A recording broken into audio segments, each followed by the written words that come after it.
Does the consciousness of a rock... No, that's the wrong question. I was going to say you asked that one once. No, this one's slightly different. Oh, okay. How does the consciousness of a rock compare to us? Not in a conglomerate of consciousness, but as the individual consciousness. A rock is very happy to know that it's a rock. Most, shall we say, more sentient beings can experience not being quite happy or satisfied with their existence. It's usually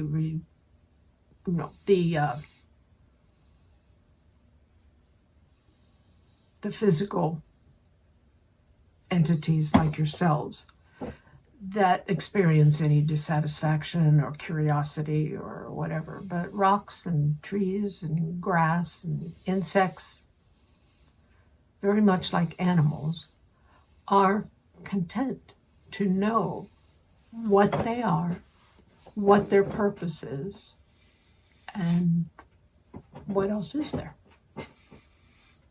Okay, I don't think you understood what I wanted to say.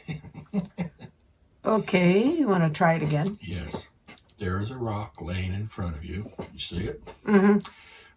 One of its bits of consciousness, because a rock will be a bunch of consciousness that come together To form the rock. Yes. Mm-hmm. So one of those little bits of consciousness, how does that compare to the consciousnesses that make us?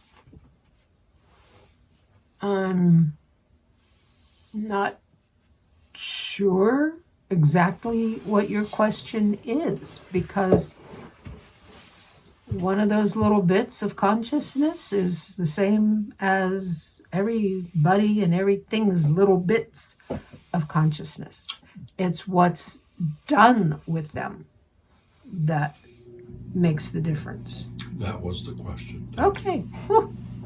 Yay me. Does a creature known as Bigfoot on Earth actually exist? Yep. And can the species cross-dimensionally travel?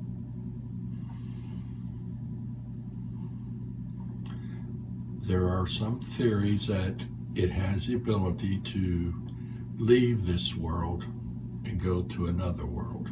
Well, to another dimension. Another dimension. Mm-hmm. Is that true also? Yeah, that is true. So when was Bigfoot first became Bigfoot? In other words, how did it become Bigfoot? Was it a genetic engineering program, or was it some of the original apes that you talked about earlier? Is there progression, or? Well, they originated on a different world in the next dimension, or the parallel dimension. Okay. And they evolved. They're still evolving, but in many ways they are more evolved than Homo sapiens. Simply, first of all, because they can easily change dimensions. Either way will work. Okay. So why did they come to the Earth? Because they're curious. Curious about you guys. Yeah. What is their other world like? Not too vastly different. Mostly it's forested, because they respect the forest and the forest respects them. And there's rocks and trees and rivers and streams and seeds from the trees and grasses and small animals. They're pretty much the largest animal, you could say, on their world. They don't have predatory animals that go after them. But then neither do they prey on smaller ones than themselves. So is there another biped species on that planet? Mm-mm. So they Just are them. the top of the chain, so to speak. Yeah, so to speak, yes. Okay. That's as far as that world is going to evolve, period. Wow.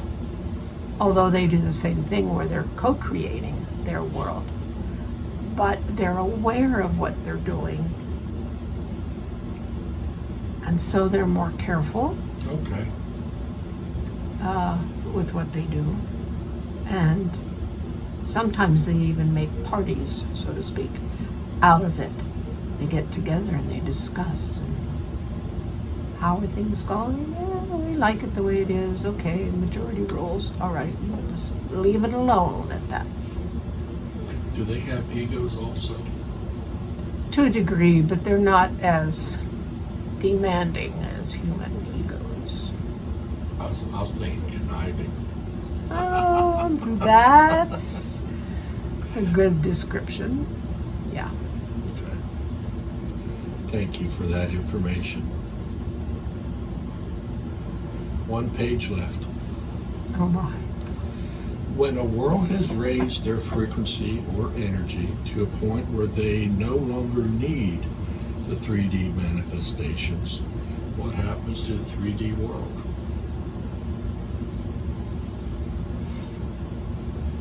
That depends also.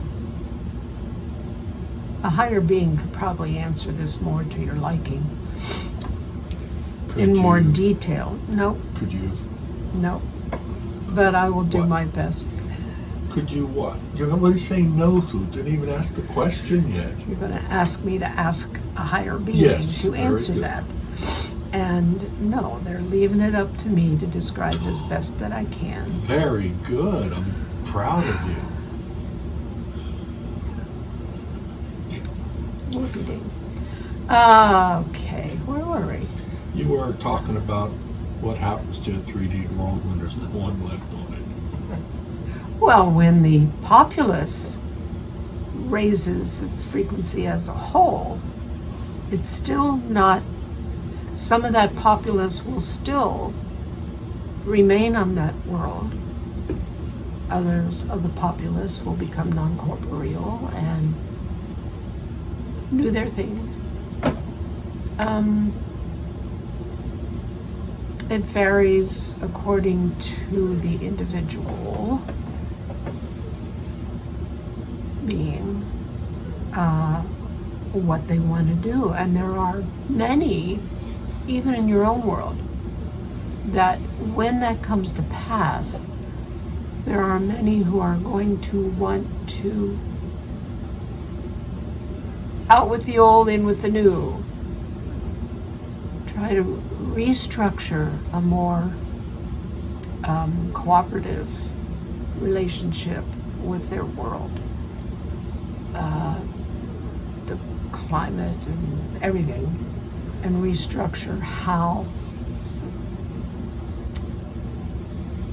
what and how they do in the new world. They want to experiment, and what better way to experiment than to remain where they were.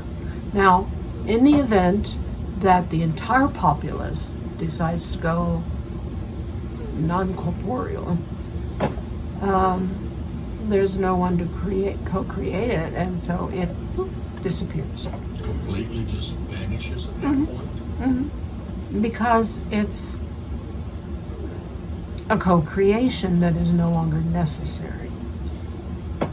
So what does that mean for the planets that have no occupants at this time?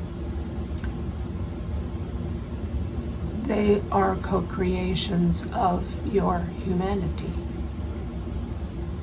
Remember, your solar system and your universe is all co-created by human beings, so-called past and future, all who ever have lived or will live or are living now. You're constantly co-creating everything. That makes sense with all the recent astounding or that's what the scientists try to say. Yeah. Astounding discoveries they make in astrophysics. Scientists are always astounded. Yeah. So Mercury, Venus, and Mars are creations of ours. Your whole solar system is.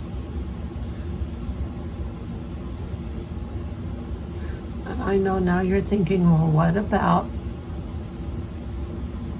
the beings who live on other planets in this universe? Well, it's vast. But they also co-created their own solar systems, star systems.